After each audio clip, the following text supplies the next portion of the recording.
boxing to me there's something mythical about it. There's something incredible about someone who is a pugilist, and even if they're knocked down, they get up and they continue to fight. And there's something about boxing that has a resurrection to it, in that someone can be a champ and they can be beaten, but then they can come back. So I love boxing. Rustam came to me and said, we got to work together, and he gave me this action piece, and I said, great. But when I said, what do you have something that's close to your heart? And he says, yeah, but they'll never want to make it. I said, well, let me see that. I like a challenge. And he showed me that. We showed it to Jeanette Zhou, who financed and helped us produce. And I showed it to Andrew, and we were on our way. I mean, and it was something that, it was his vision. And Rustam, there was a real vision in that screenplay. And Andrew, we were talking a little earlier about the films that attracted you when you were growing up, that it wasn't what you call the popcorn films, it was The Bicycle Thief and films like that. And yeah, I've always been attracted and drawn to movies that have something to say, that appeal to the heart, and that have something to say about human nature and where we are in society and how we can grow as human beings and how we can make the world a better place. And early in my youth, I was very influenced by European cinema, by Fellini and Bergman and Antonioni and De Sica, and by the ability that these filmmakers had to affect emotion and to be able to draw you into characters.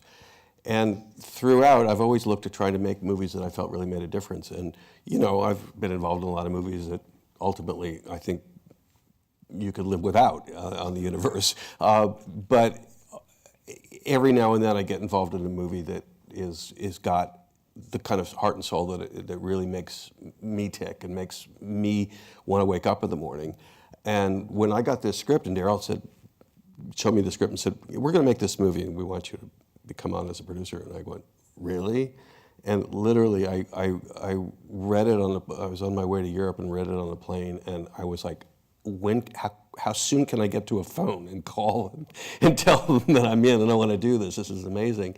And I think that's the way a lot of people have responded to this. This is a people story, and it's so hard in our business right now to make people's stories, especially the way the studios are gravitating towards tentpole movies and action movies.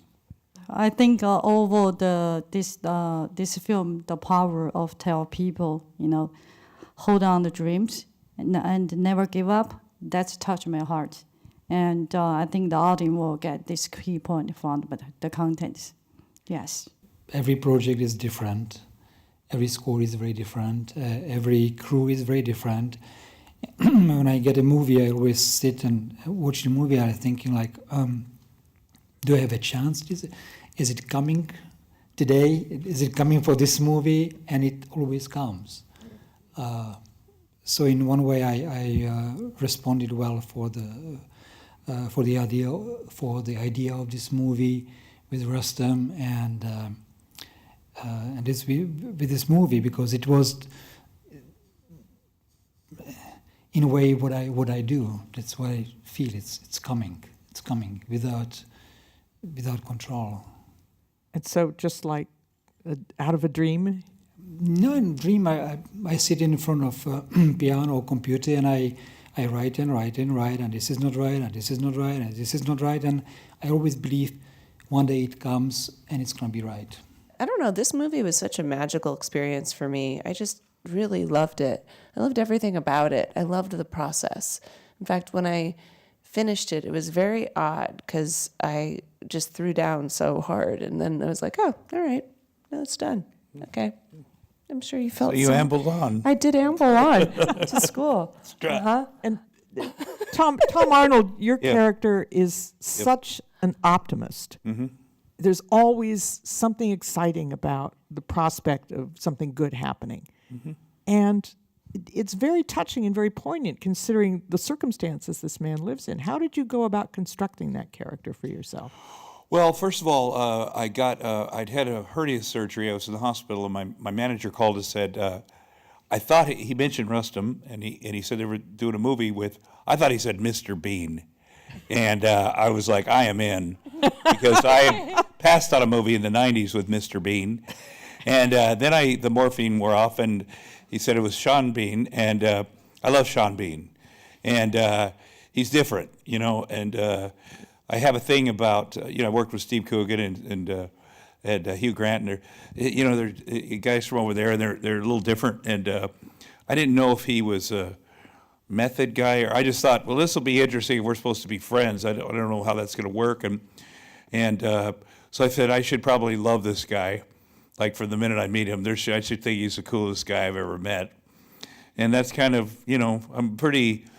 Not a guy that admits that he's lonely, but he's obviously lonely. He's looking for a friend and someone he can be cool with, and that's what happens. And then, I hook up with Kate in real life and on the movie. We had a wonderful romance. But you reminded me so much of I grew up in Ottumwa, Iowa, and there's a small town. There's so many people like that are just working and getting by, and they do have that faith. And I see liberals mock that a lot. Yeah. It's ridiculous. It's to mock it. It's their thing. I have people in my own family, and so sometimes you are jealous of that. You're like, how do I get there? But you seem so different than Kate, than yourself. You were the shit was on top of you. Like, it was like all the time. Yeah. You needed a little bit of me in your life. That's what you needed. That's true. Little something. But I did feel like our scene where we started dancing. Oh, that's embarrassing. Come on. It's like awesome. Yeah, it was really. Here's two principles from the cast. So for Andrew and Darryl, and then you have Sean Bean as well. How significant was that casting to putting the whole thing together, to the synergy of getting it produced, financed, sold out here? I have to say that Jeanette was incredibly patient and cooperative with us.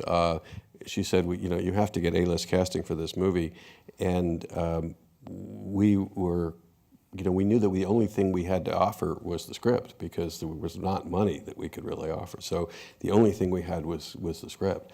And we got a tremendous amount of support at the end from Tracy Brennan at CAA, who kind of was the catalyst who got things started and brought in pretty much in a very short period of time, very quickly, Kate and Sean Bean and Eva Longoria almost all at once. And then we all went like, okay, wow. And then we just almost immediately, like within days after that, brought in Tom. So the casting happened very, very quickly, and everybody responded to the script. And we were in the fortunate position of having material that people responded to so that we could attract the right actors for it. What appears in this film, and it doesn't in a lot of films, is a very obvious sense of faith. You talked, Kate, about that as well. And so to Rustam, when you were working on this film, how do you strike that balance? You don't want to make a religious movie. I mean, it's not Cecil B. DeMille, goes to the Inland Empire, but it does have a very profound strain of faith. We see it in Kate, we see it in Nolan Gross, the little boy.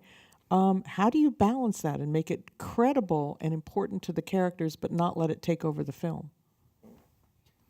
That's an incredible question about the element of faith, and how do you sort of modulate the faith and the hope. And the way I viewed this in terms of the narrative and what one of the underlying themes of the narrative is in terms of faith is that the central character, our protagonist, has a transformation. And transformation is something that's rare in most humans. And oftentimes transformation, it comes from when someone is in the darkest place, that they hit a bottom and they reach a level where they have the gift of desperation. And so what I was going for is, Kate says, there's the element of, she's going, her son says, I'm going to church, and he says, there's nothing there for me, and there's that going on. But it's really, church is ultimately sort of an allegory for the light, where this is a man who's in the dark. So it's really ultimately a story of a man that comes from the dark into the light and actually does have sort of a mystical experience, which ultimately is what turns him.